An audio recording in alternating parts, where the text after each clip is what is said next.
नमस्कार मित्रांनो, हे जे आपले पोलीस भरती टेस्ट सिरीज पेपर क्रमांक 10च्या गणिताचे सोल्युशन्स आहेत. तर बघा, पहिला 21 नंबरचा प्रश्न, 38 ते 88 पर्यंत नैसर्गिक संख्यांची बेरीज किती. ठीक आहे. तर बऱ्याचशा पोरांनी काढलेलं असेल हे प्रश्नाचं उत्तर. तर 38 ते 88 पर्यंत नैसर्गिक संख्यांची बेरीज किती. तर सर्वांना माहिती आहे, जर 1 ते 88 पर्यंत जर काढायचं असलं तर आपण असं करतो, 1 अधिक 88 भागिले 2 गुणिले 88. ठीक आहे. तर हा फॉर्म्युलासुद्धा असतो 1 + n/2 इंटू n असं. ठीक आहे, म्हणजे गुणिले n. तर जर आपण याला सोडवलं तर आपल्याला 1 ते 88 पर्यंत मिळणार. तर त्यामधून जर आपण 1 ते 37 पर्यंत काढलं तर आपल्याला 38 पासून 88 पर्यंत नैसर्गिक संख्येची बेरीज मिळणार.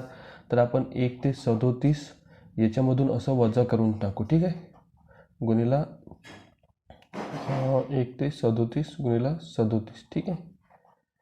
तर बघा, पहिले वर यांची बेरीज करून टाकू. म्हणजे 89 बघा, बे चोक 8 म्हणजे 89 गुणिले 44 वजा यांची वरची बेरीज करायची 38 भागिले 2 गुणिले 37 बे 19 38 होतात. ठीक आहे, म्हणजे 19 गुणिले 32. ठीक आहे, 89 गुणिले 44 वजा 19 गुणिले 32. तर याला जर आपण सोडवलं तर यांचा गुणाकार जर केला तर 89 गुणिले 44 बघा मी इथं करतो. 89 गुणिले 44, 4 9 36 6 4 3 4 8 32 आणि 3 35 खाली 0. 4 9 36 6 4 3 4 8 32 आणि हे 3 35. ठीक आहे. 6 5 आणि 6 किती होतं, 11ची 1 हातचाला 1, 5 आणि 3 8 आणि 1 9, 3ची 3 हे झाले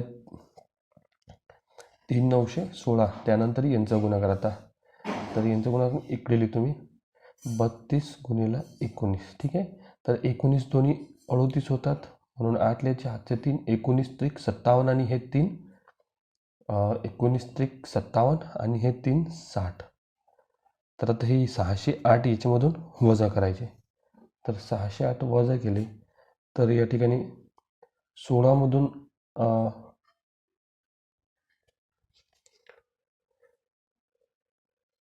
16मधून 8 गेले तर तू चुकत आहे का 8 आपलं. एक मिनिट, इथं 37 पाहिजे. ठीक आहे, कारण की इथं 37 तर इथं 19 गुणिले 37 पाहिजे. तर मी परत लिहितो इथं 37 गुणिले 19, कारण की मी इथं 32 लिहून टाकलं चुकीनं. ठीक आहे, 37 आहे. 7 9 63 3 4 6 9 त्रिक 27 आणि हे 6 किती झाले, 27 आणि 6 33. खाली आला 0.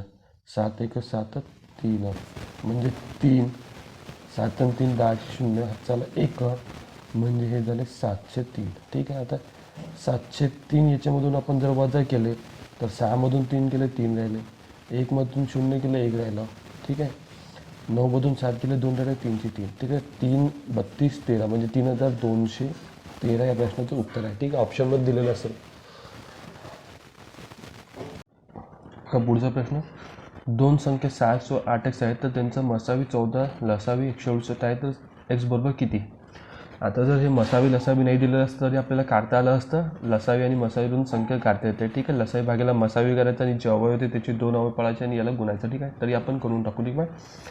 6x म्हणजे आता बघा, लसावी गुणिला मसावी बरोबर पहिली संख्या गुणिला दुसरी संख्या. तर आपण 6x गुणिला 8x बरोबर 14 गुणिला 168. ठीक आहे. तर आता हे 6 गुणिला 8 म्हणजे 6 8 48 आणि x गुणिला x म्हणजे x वर्ग बरोबर 14 गुणिला 168. तर हे 48 इकडे भागेला आले. ठीक आहे, हे 48 इकडे भागेला आले. तर बघा, 7 सकम 48, 7 2 14, बे 1 बे 3 6 म्हणजे 168 भागेला 3. तर 3 चौक 12, 3 15.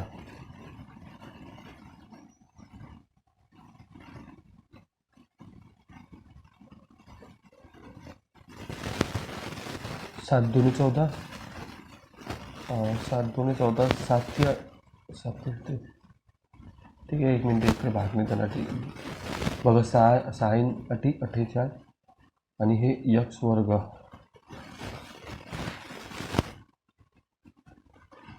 एक्स वर्ग बरोबर 14 गुणिले 168. तर हे 48 इथे भागला ना. 48 भाग 6 आणि 48 भागल्या तर 6 गुणिले म्हणजे 6 गुणिले 8 असं सुद्धा आपण लिहू शकतो. तर 7 दोन्ही 14 होतात, 4 दोन्ही 8. ठीक आहे. तर 4 चोक 16, 4 दोन्ही 8. त्यानंतर साईनसाठी 42 म्हणजे 7 7 49. तर यक्स वर्ग बरोबर 49. तर याला वर्गमुळात टाकायचं म्हणजे यक्स वर्ग वर्गमुळात टाकला म्हणजे 49 वर्गमुळात टाकलं यक्स बरोबर 7 येते. ठीक आहे. या प्रश्नाचं उत्तर 7 आहे. बऱ्याचशा पोरांनी काढला असेल, सोपा आहे तसा हा प्रश्न. 7 मीटर लांबीच्या दोरीचे समान 35 तुकडे केले तर प्रत्येक तुकड्याची लांबी किती. ठीक आहे. तर आता 7 मीटर भागलेला 35. तर 35ने 7ला भाग जात नाही म्हणून पहिले शून्याचा भाग द्यायचा 0. मग आता परत भाग द्यायचे म्हणजे तर पॉईंट द्यायचा, इकडे 0 वाढवायचा. 35 दोन्ही 70. तर 0.2 या प्रश्नाचं उत्तर येते. बघा 0.000063 भागिले 6.3 गुणिले 10चा घात यम. तर 10चा घात यम म्हणजे यमच्या ठिकाणी कुठली संख्या लिहायची म्हणजे एवढं येते गुणाकार. तर 6.3 आता एवढं यायला पाहिजे, तुम्ही खाली लिहित नाही गुणला. आता बघा घातांकांचा नियम आहे. जर 10चा घात -1 असला तर आपण असं लिहितो 10चा घात 1. जर 10चा घात -2 समजा असला तर असं 1/10चा घात 2. हे मायनसचं चिन्ह हटून जाते. ठीक आहे. आणि 10 खाली लिहून टाकायचे. तर आता बघा इथं 1 2 3 4 5 6 घरानंतर पॉईंट आहे. ऑलरेडी आपल्याजवळ 1 घरानंतर पॉईंट आहे. आपल्याला आता किती घरानंतर पॉईंट पाहिजे, 5 घरानंतर. म्हणजे याला एकावर जेव्हा 5 शून्य असणार तेव्हा आपण जर याला भागू तरी 5 घरानंतर पॉईंट येऊन जाणार, कारण की आपल्याला तेच पाहिजे. तर 10चा घात -5 असं लिहून टाकायचं. ठीक आहे. हे झाल्याचं उत्तर. कारण की याचा अर्थ असा होतो 1/10चा घात 5 हा वजाचा चिन्ह हटून जातो, हे खाली येऊन जाते. म्हणजे 6.3 म्हणजे 6.3 गुणिले 1 भागिले 1 2 3 4 5 म्हणजे हे खाली हे भागेला आहे म्हणून हे सर्व पॉईंट आहे म्हणजे हे 0 इकडे वाढणार. ठीक आहे. 0.000006. ठीक आहे. 1 2 3 4 5 6 जास्त झाले. ठीक आहे. 1 0 जास्त वाढलं.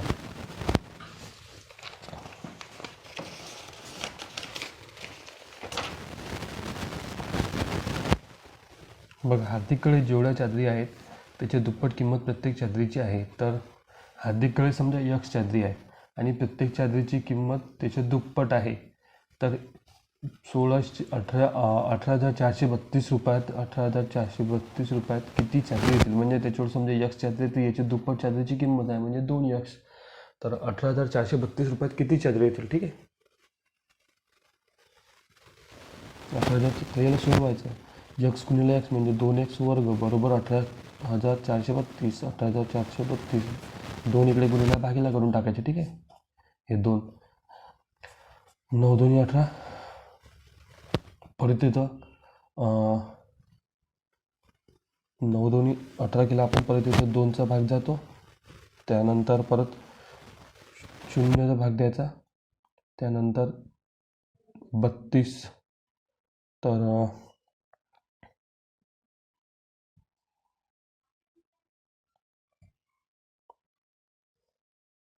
16 दोन्ही बे 1 बे.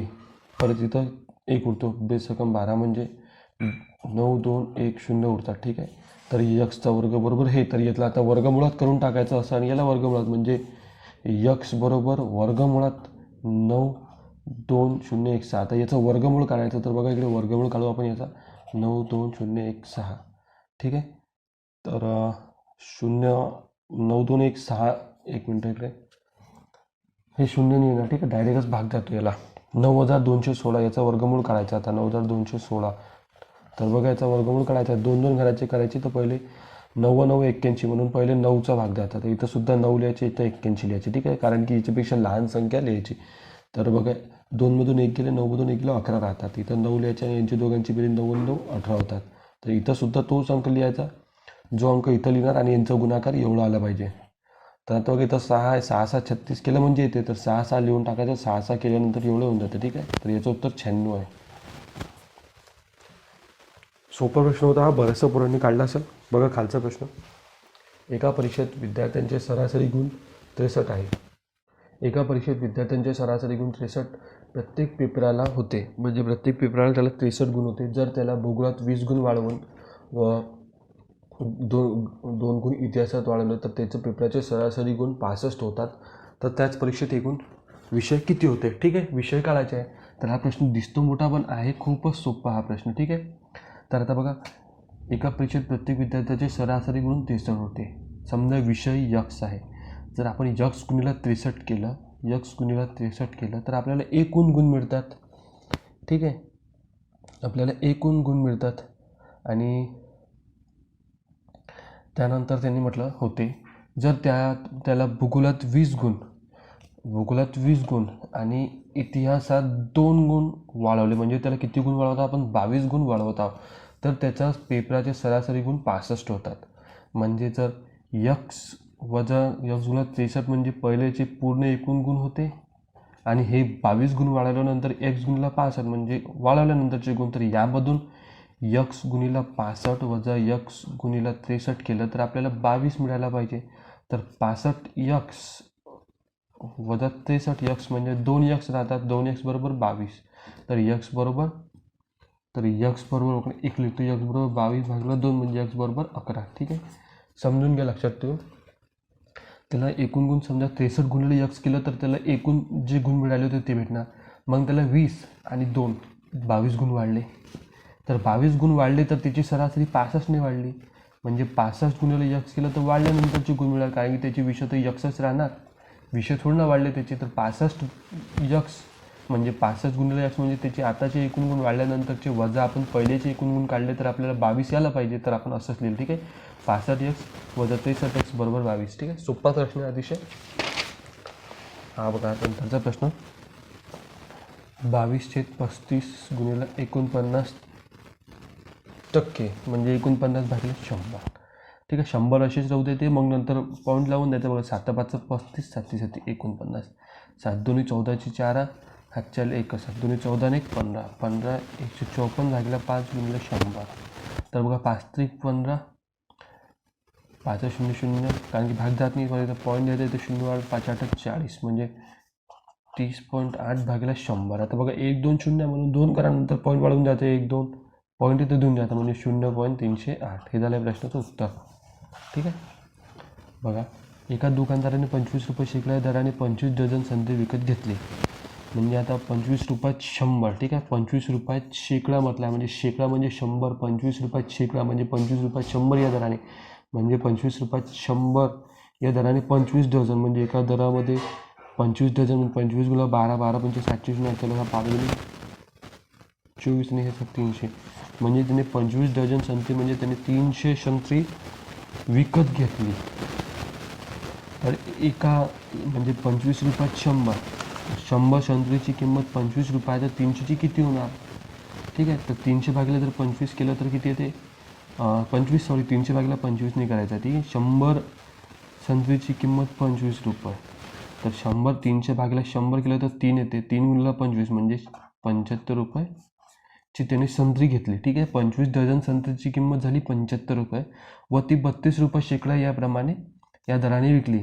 म्हणजे आता 32 रुपयाची 100 या दराने विकली, तर 300 संत्री होत्या, तर 32 रुपयाची 100, तर 300 कितीची? ठीक आहे, तर 32 गुणिले 3 केलं तर भेटून जाते, तर 32 गुणिले 3, 3 2 6, 3 3 9 म्हणजे 96 रुपयाची 75ची घेतली त्यानं आणि 96ची विकली. तर त्याला किती नफा झाला? म्हणजे 96 वजा 75, 6मधून 5 गेले 1 राहिला, 7मधून 1 गेले म्हणजे 2, त्याला 21 रुपये नफा झाला. पण त्यांनी शेकडा किती नफा टक्केवारीमध्ये विचारला आहे, तर 21 गुणिले 100 भागिले 75, कारण की 21 रुपये नफा झाला तर 21 हे 75चे किती आहे? 25 3 75, 25 चौक 100, 3 7 21, 7 चौक 28, त्याला 28% नफा झाला. ठीक आहे, बघा पुढचा प्रश्न, 5,000 रुपयाचे सरळ व्याजाने 16 वर्षात दाम दुप्पट होते, तर त्याच दराने त्याच रकमेची 20 वर्षात होणारी रास किती? ठीक आहे, तर आता 5,000 रुपयाचे सरळ व्याजाने 16 वर्षात म्हणजे 5,000 रुपये डबल होतात म्हणजे 10,000, तर म्हणजे व्याज किती भेटणार आपल्याला? 5,000 बरोबर 5,000 गुणिले 16 गुणिले यक्स म्हणजे दर भागिले 100. तर बघा, 5,000 कॅन्सल होऊन जाणार आहे. ठीक आहे, तर आता हे एकच शून्य आहे. ठीक आहे, 4 चौक 16, 25 चौक 100 म्हणजे 4/25 हे भेटले आपल्याला. समजा 25/4 इकडे 25 इकडे वर जाणार, 4 इकडे खाली जाणार म्हणजे 25/4 बरोबर यक्स. तर हे समजा भेटले आपल्याला दर, ठीक आहे ना, 16च्यानी. तर त्याच रकमेने 20 वर्षात होणारी रास किती, ठीक आहे. तर एवढेच 20 वर्षात किती होणार, तर 5000 गुणिला 20 गुणिला 25/4 भागला 100. तर हा भागला 100, 4×5 = 20, ठीक आहे. 0 0 0 0 कॅन्सल म्हणजे बघा 25×5 = 125, 50 गुणिला 125, 0 असंच लिहायचा. 5×5 = 25, 5 हातच्याला 2, 5 2 10 2, 12 2 हातच्याला 1, 5 1 5 आणि 5 आणि 6, 6 250 हे झालं त्याचं व्याज आणि हे 5000 म्हणजे 0 5 2 आणि हे झालं 11. तर लट्टेचं उत्तर, ठीक आहे, तुम्ही पाहून घ्या. मी याचं उत्तर लिहिलं नाही, तर हा प्रश्न सोपा आहे, ठीक आहे. एका अडत्याने शेतकऱ्याशी 92,000 रुपये किमतीचा माल एका व्यापाऱ्यास विकला. एका अडत्याने शेतकऱ्याला 92,000 किमतीचा माल एका व्यापाऱ्यास विकला. तर अडत्याला शेतकरी व व्यापारी दोघांकडून ₹2 अडत मिळाली. तर त्याला एकूण किती अडत मिळाली, ठीक आहे. म्हणजे एका अडत्याला शेतकऱ्याला 92,000 रुपये किमतीचा माल एका व्यापाऱ्यास शेतकऱ्याचा माल त्याने 92,000 रुपये किमतीचा माल व्यापाऱ्यास विकला. तर अडत्याला शेतकरी व्यापारी या दोघांकडून 2% अडत मिळाली. तर त्याला एकूण किती अडत मिळाली, म्हणजे त्याला शेतकऱ्यांकडून सुद्धा 2 मिळाली आणि व्यापाऱ्याकडून सुद्धा 2 मिळाले. तर 2 आणि 2 याचे 4% काढून टाकायचे, ठीक आहे. 0 0 कॅन्सल, 4 2 8, 4 9 36, ठीक आहे. तर 368 रुपये मिळाले त्याला, ठीक आहे. बघा, एक रेल्वे एका 100 मीटर लांब पुलाला 45 सेकंद प्रति तास वेगाने गेल्यास 6 सेकंदात ओलांडते. तर एका खांबाला किती वेळात ओलांडेल, ठीक आहे. म्हणजे पहिले आपल्याला रेल्वेची लांबी काढावी लागेल आणि मग लांबी भागायला रेल्वेची स्पीड करावी लागेल, म्हणजे आपल्याला ते भेटून जाईल. तर एक रेल्वे एका खांबाला, तर समजा खांब बरोबर 100 आणि अधिक यक्स म्हणजे रेल्वेची लांबी भागेला 45 गुणिला 5/10, कारण की हे बघा किलोमीटरमध्ये आहे आणि हे मीटरमध्ये आहे. बरोबर किती, 45 60 सेकंदात. तर हे असंच इकडे गुणिला जाणार, 45 गुणिला 5 भागेला 18, ठीक आहे. हे 45 आहे. तर बघा 6 60 37 18 3 15 म्हणजे 150 गुणिला 5 म्हणजे 750, ठीक आहे. आणि हे वजा 100 म्हणजे रेल्वेची लांबी झाली 650. तर खांबाला म्हणजे स्वतःच्या लांबीला किती, खांबाला ओलांडणे म्हणजे रेल्वे स्वतःच्याच लांबीला 750 भागला 45 गुणिला 518, कारण की हे मीटरमध्ये आणि हे किलोमीटरमध्ये आहे. तर हे 18 इकडे वर जाणार, ठीक आहे. तर बघा 18 15 5 45, बघा 5 13 5 65 130 भागला,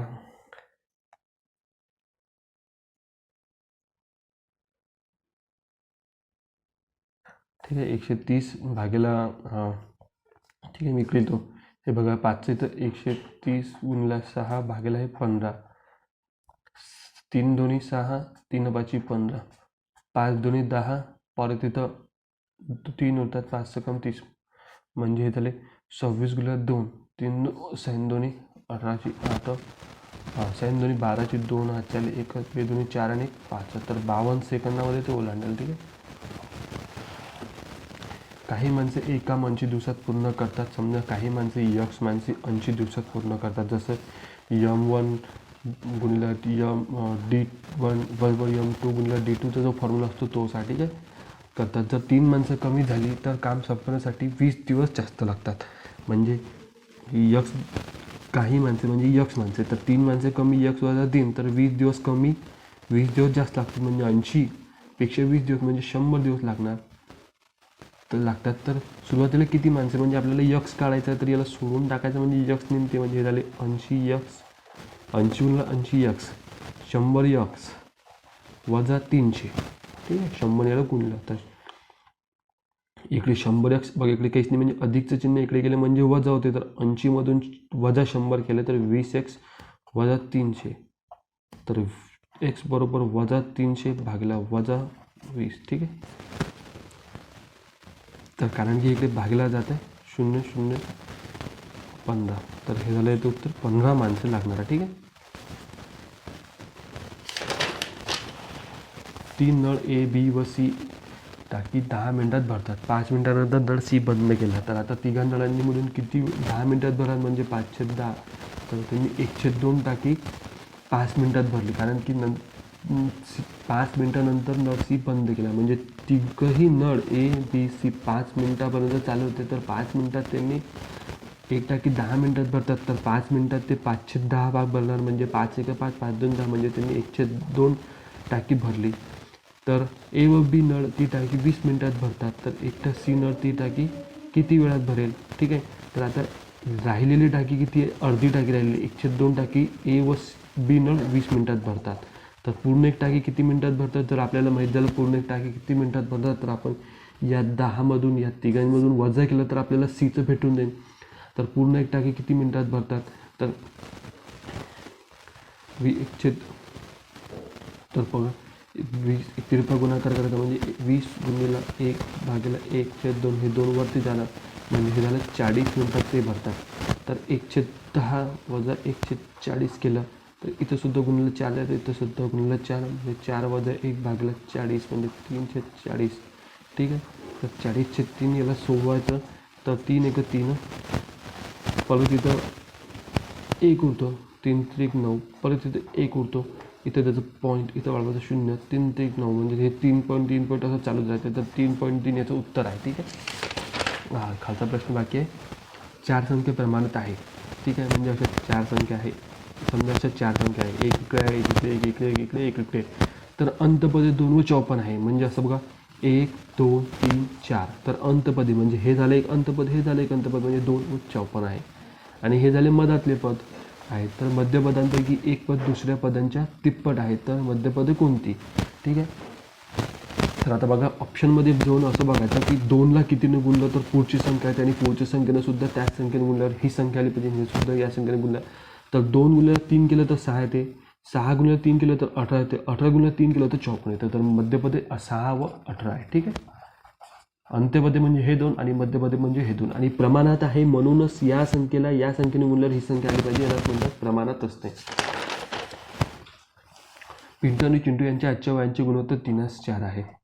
8 म्हणजे आणखी 8 वर्षांनी, म्हणजे समजा 3x अधिक 8 आणि 4x अधिक 8, तर आणखी 8 वर्षांनी त्यांच्या वयाचे गुणोत्तर 5:6 होते. तर त्यांचे आजचे वय काढा, तर 6 × 18x अधिक 6 × 48 बरोबर 5 चोक 20x, 5 8 40. तर याच्यामधून हे जर वजा केलं तर 2x आणि 8 बाकी राहतात, 3x बरोबर किती होणार 4. तर x बरोबर 4 झालं.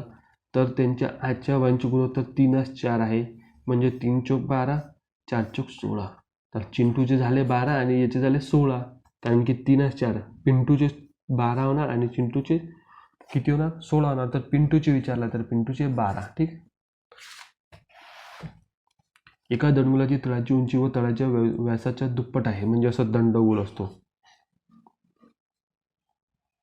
तर हेच ते तळ, ठीक आहे.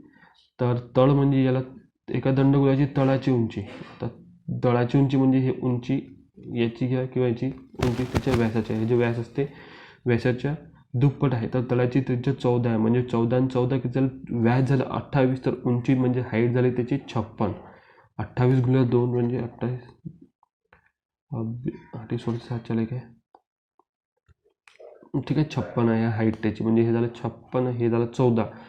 तर तळाचे क्षेत्रफळ किती, म्हणजे याचे वक्र पृष्ठफळ काढावं लागेल आपल्याला. तर वक्र पृष्ठ 2πr h असं आहे, ठीक आहे. तर 2/22/7 गुणिले पाय म्हणजे 14 गुणिले h म्हणजे 56, 7 8 56.